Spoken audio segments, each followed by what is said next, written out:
Hey you guys, Dolly here. Hope y'all are having a good Monday so far. I have not been on my page for any live videos very much in the past couple weeks. It's been kind of a whirlwind, and I know those of y'all that have followed me for a while know what's been going on, but it's been a crazy little couple of weeks.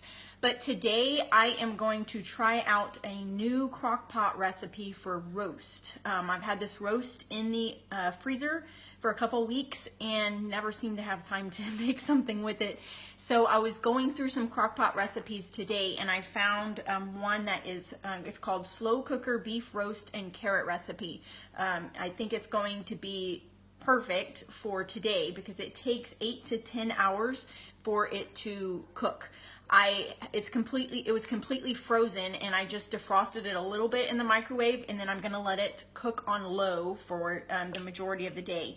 But the recipe calls for 2 pounds of a roast, and my roast is 3.5 pounds. So I'm gonna kind of add a little bit more to the recipe than what it calls for because my roast is bigger. But besides the roast, it says 2 pounds of carrots. I had baby carrots on hand. I just cut them all up. I think there's probably 2 cups here or so. My family's not big on eating vegetables, so I have to sneak these things in when I can. So I'm gonna add these carrots to it. And then besides that, it calls for 3 tablespoons of extra virgin olive oil. And since I'm kind of doubling it, I think I'll go ahead and put in 6 tablespoons of it. See if I don't lose count here. 3, 4, 5, 6.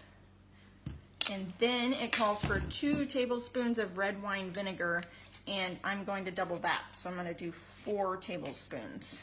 I'm going to kind of keep an eye on it all day because I'm used to doing a roast with a lot more liquid than this. So we're gonna see how this goes, and I will comment later today and let y'all know how it turns out. I would imagine as the beef cooks, it's going to create some juices. So I did the red wine vinegar, and then it calls for, the recipe actually says, hi Maurice, the recipe actually calls for McCormick mesquite seasoning. I don't have McCormick mesquite seasoning. I looked through all of my seasonings in the pantry, and the one that I came up with, this one says Applewood Jalapeno Smoked Sea Salt. So I'm going to give this one a try. I may look around and see if there's anything else that I can add to it. This is by a company called C&J Farms. I'm in no way affiliated to them, but they often have a display booth at the Texas State Fair, and so I love to go to their booth because they have all kinds of different varieties of spices. One that I use often is this olive oil dipping blend, and I use this for my cucumber salad that I eat almost every day. It has a little bit of spice to it, like what am I trying to say, like hot a little bit, because it has red pepper in it. So anyways, these are good spices. I'm going to give this a try to add to the roast and see how that goes, and then I will let y'all know later how it turns out and what the reviews are from the kids.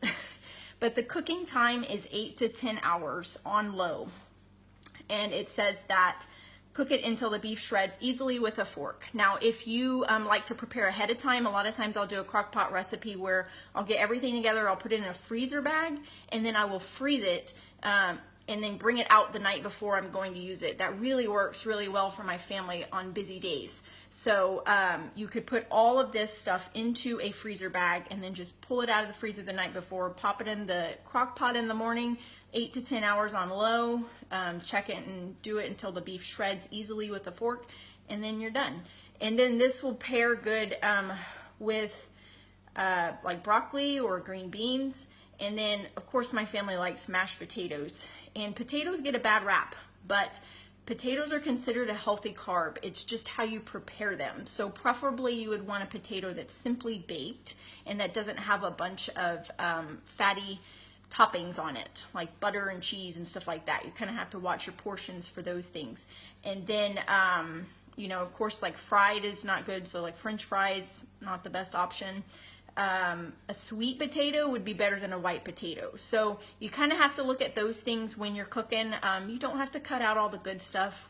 I still make mashed potatoes. If you're on a low carb diet, cauliflower like ground up makes into a nice mashed potatoes, but I can't get my family to eat that.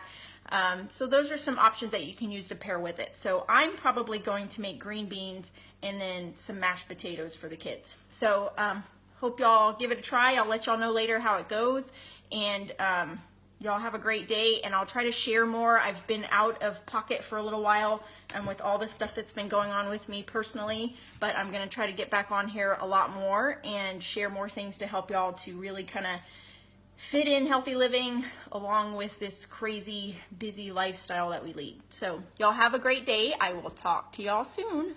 And also please share this if you find it helpful, and click the subscribe button at the top if you like my videos, so you'll get a notification when I come on. So comment below and let me know if you watched this and if it was helpful, and if you try this recipe, certainly let me know, and let me know what your family thinks. Y'all have a great day.